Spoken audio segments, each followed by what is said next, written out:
certo? Vamos adiante, tá? Quais são os procedimentos, então, passando essa parte mais teórica inicial, então, quais os procedimentos que a gente tem ao realizar o inventário? Utilização da terra e valor da terra nua, tá? Então, a gente fala em valorização da terra, utilização da terra. Para que ela é utilizada? Então, vocês vão ter que medir, aí vocês devem ter a topografia lá, que os professores aprendiam a medir área, né? Então, medir as diferentes áreas e ver o que é utilizado nelas. Tem área de lavoura, tem área de campo, tem área de mato, tem área de açude, tá? Então tem a área da sede, então são todas as áreas que compõem o estabelecimento. Algumas áreas são utilizadas para lavoura o ano inteiro, outras são utilizadas a metade do ano, então isso aí, cada propriedade é diferente da outra. E valor da terra nua? Seria o valor da terra sem as benfeitorias, tá? Sem as cercas, sem as casas, sem os galpões, sem mangueira. Então, quanto vale a terra? Tá? Esse aí é um valor que é atribuído conforme a qualidade do solo, o relevo, enfim, tem vários fatores que levam em conta. A procura, né? Então, se tem uma atividade que nem a da soja agora, que está crescendo, né? Então o valor da terra aumenta. Isso aí varia conforme o período, né, que vocês estão fazendo a análise. E daí vocês vão separar, como eu falei anteriormente, né, essas terras de acordo com a utilidade que é atribuída para elas. Né? O que está sendo usado? Superfície pastoril são todas as áreas em que é utilizado para pastoreio, para a criação de bovinos, ovinos, bubalinos, equinos, tá? Caprinos. Então, aquilo que vocês utilizam para a criação. Atividades agrícolas são áreas que são utilizadas para atividade agrícola. Tá? Quais atividades aí? Cana, soja, arroz, trigo, milho, enfim, pode ser utilizado uma parte do ano, outra parte pode ser para pastoreio, isso aí vocês vão ter que esclarecer também. Ou colocar aquilo que acontece no momento do inventário, vocês que sabem. Áreas de preservação ambiental é muito importante hoje em dia, né? A gente sabe que tu tem que ter um determinado percentual da tua terra que conserve as características, né, originais. Agora aqui no sul a gente tem também o bioma pampa, né, o que nos abre caminho para não ter mato, né, mas para ter também a parte de campo, campo nativo. Então campo que seja conservado, que não tenha uma lotação excessiva de gado também. Lá na Amazônia a gente sabe que é diferente as porcentagens, aqui em torno de 15%, 20%, lá na Amazônia 80% da área tem que ser floresta. Então conforme a região do país também muda. Esse aí vocês também vão ter que verificar se tem. Até porque a gente tem alguns procedimentos hoje em dia, o CAR, né, e outros mais, que exigem, né, que vocês façam um levantamento, mas aí tem que ter profissionais da área. Talvez vocês vão trabalhar nisso amanhã ou depois. Áreas de alta estabilidade, né, são aquelas áreas de peral, aquelas áreas de sanga, que vocês não têm o que fazer. Tá? Então, muitas vezes não tem ocupação. Muitas vezes você vê no meio de lavouras, até o gado pode fazer algum pastoreio, mas é mais difícil o aproveitamento, até pela característica. Se vocês forem aproveitar, pode estragar mais terra, né? Então tem que colocar isso aí também nas medidas. Bom, vamos passar lá então agora para o outro arquivo, né? Vamos finalizar a apresentação aqui. E vamos lá para o que eu mandei para vocês, tá? Aqui vocês receberam esse material aqui, já está no SIGA, né? E aqui estão os procedimentos, né? Então, o que vocês fazem, o levantamento. E aqui vocês têm a parte inicial do inventário, né? Então, vamos trabalhar aqui, ó. Veja como está separado aqui, o campo nativo, campo melhorado, pastagens anuais, pastagens perenes. Até aqui vai a área de pastoreio, tá? Superfície pastoril, 220 hectares. Se vocês somarem 170, 20, 10 mais 20, vocês vão ver que vai dar um total de 220 hectares, certo? Áreas aqui com culturas anuais, culturas perenes, 55 mais 5, né? Então são 60 hectares. Poderia ter aqui, ó, superfície pastoril, superfície agrícola. Poderia ter. Então isso aqui esse formato de inventário, ele é flexível, pessoal. Vocês podem encaixar ele da melhor maneira possível e do jeito que vocês quiserem. É para o controle de vocês, tá? Então não é, ou do patrão de vocês, né? Então vocês vão ter que seguir a vontade dele. Não é aquele, e tem esse formato aqui que a gente utiliza, e se vocês entrarem na internet e verificarem, vão ter vários outros formatos que podem ser utilizados também. Existem algumas cartilhas da Emater, da Embrapa, né, que fazem tipo de um caderno, tá, que é semelhante a esse, mas não é igual, né? Então cada uma tem o seu jeito de ser. Aqui a gente tem área de mata, né, área de açude e barragem, área de estradas. Estrada muitas vezes vocês podem pensar que é pouco, mas é que se a estrada for cumprida, ela ocupa uma área grande.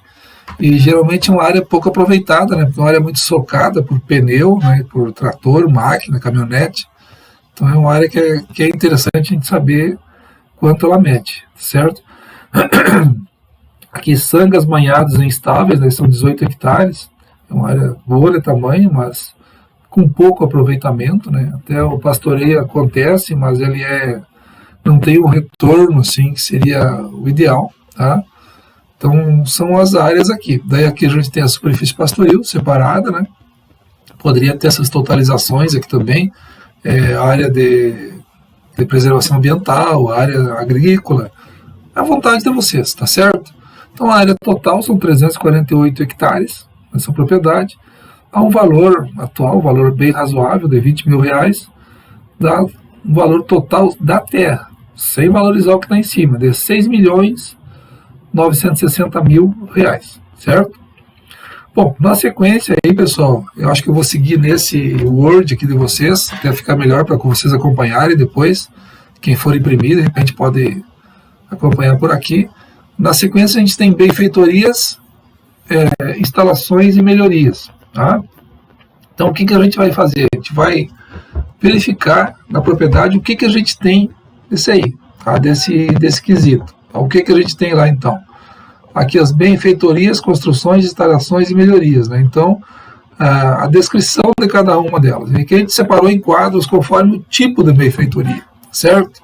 Então, primeiro aqui vocês podem ver que a gente tem as construções. Na segunda parte da açudagem. Depois a gente tem a parte de cercas. Depois tem algumas melhorias que são feitas no terreno, tá? Que a gente já vai explicar para vocês. Bom, com relação às construções, a gente tem a casa do proprietário, alojamento de funcionário e galpões. Se tiver mais de um alojamento, tiver casas de proprietário, de funcionário, vocês podem colocar uma a uma, tranquilamente. Tá? Galpões, botei junto aqui, galpões. De repente tu tem galpão das máquinas, galpão do gado, galpão das ovelhas, galpão de utilidade geral, galpão da oficina. Tu pode colocar um por um abaixo do outro aqui, tranquilamente. Tá? Então, como é que se mede a área construída? Em metro quadrado. Tá? Então, a casa do proprietário, vamos na primeira, o resto para baixo é tudo igual. A área da casa do proprietário, vamos dizer, tem 180 metros quadrados. Tá? O valor do metro quadrado, tá? Reais por metro quadrado. Quanto melhor o nível da construção, maior é o valor. Tá? Então, aqui o metro quadrado da casa do proprietário é 1.200. Dos funcionários já baixou para 900. Do galpão, R$600. Tá? Então, conforme o tipo de construção, vai ser um valor maior ou menor por metro quadrado. Valor novo, né? Seria a área construída vezes o valor do metro quadrado da área. Daí vocês têm o valor novo. O ano que foi construído, tá? Porque o ano, a gente viu inflação lá, inflação não, a gente viu depreciação lá no começo, né? Até o professor Paulo acho que fez algum exercício com vocês. Então, o ano da construção, a vida útil, quantos anos se espera durar? Então, quanto maior o valor e também a utilização, né, que você dá para ela, o tipo de utilização, manutenção, vai determinar a vida útil. VU é vida útil. Quantos anos vai durar? Caso do proprietário, que se espera 50 anos. É claro que se tu fizer uma reforma, como a gente falou lá também, né, vai estender mais ainda essa vida útil aí. Depreciação acumulada. Quanto perdeu de valor desde 1992 até 2020, tá? Então aí quanto perdeu de valor e o valor atual, tá? Então seria o valor novo menos a depreciação, tu vai ter o valor atual, quanto está valendo hoje, certo? Vocês vão ver na sequência aqui embaixo na cerca tem valor negativo e valor zerado e está sendo usado ainda, né? Então são certos ajustes que a gente vai fazendo com o passar do tempo. A cerca que está muito detonada, tu vai ter que fazer nova. Ela está sendo útil ainda, é uma barreira para os animais, mas está na hora de fazer de novo. Tá? Então, aqui seria isso com relação a esse primeiro quadro. Tá, vamos ao segundo quadro, então, aqui.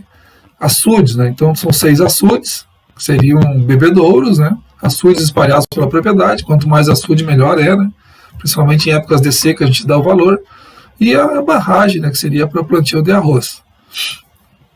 Em princípio, né? Pode ser para a criação de peixe, aquilo que vocês acharem melhor. Tá? Então, a área é em metro cúbico. O que é metro cúbico, pessoal? Diferente do metro quadrado ali. Porque a área que é quanto tu movimentou de terra.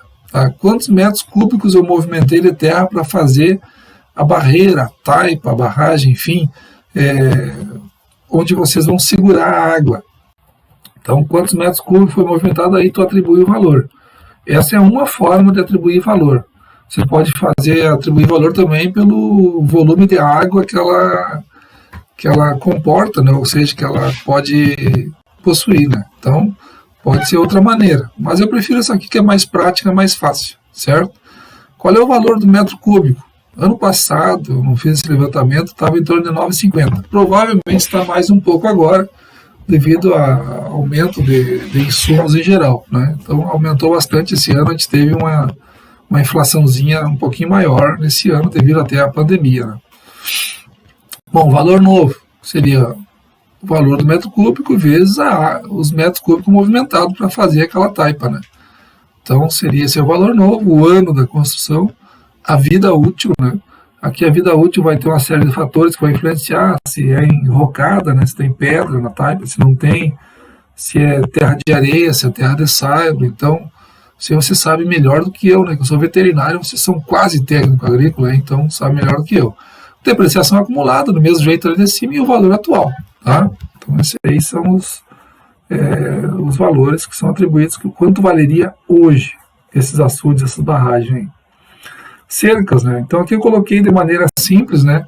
Vocês podem pegar cerca por cerca, pessoal. Então, tal piquete, tal cerca, foi construído tal ano, qual é o tipo de madeira, se foi com madeira de lei, se foi com madeira tratada, se foi madeira branca, né? Que vai durar bem menos. Então isso aqui é só para exercício, para a gente ver como é que se faz a relação. Então, eu botei aqui só por divisa, por arame, né?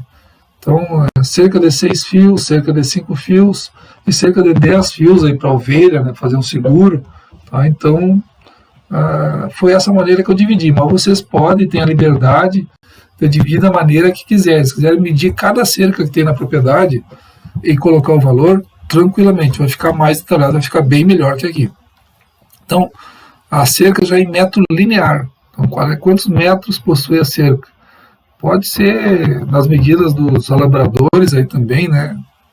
Conforme for na região de vocês. Mas o metro linear nunca falha, né? Então, 1 metro é 100 centímetros e assim vai. Tá? Então, se vale R$15, essa de 6 fios, vale 14 a de 5 e 19 a de 10 fios. Tá? O valor novo, quanto vale, do mesmo jeito lá de cima, o ano que foi construído, a vida útil que ela possui, tá? Isso aqui vai influenciar a madeira também, né? Que tu utiliza nela, isso aqui vai influenciar na vida útil. Umas duram mais, outras duram menos, conforme o material utilizado. Depreciação acumulada, quanto perdeu o valor até aqui, e o valor atual. Vocês veem aqui que essa de 10 fios está com valor negativado. Por quê? Porque ela já venceu os 30 anos. Tá? Tá sendo útil ainda? Tá. Muitas vezes, se ela tem uma boa conservação, ela segue sendo útil. Aqui zerou e aqui está valendo ainda. Então, muitas vezes, a gente, quando chega ao final, como a gente falou lá na depreciação, se ela ainda está sendo útil, tu faz uma reavaliação e atribui uma nova vida útil. Isso aqui tudo é gerenciamento da propriedade.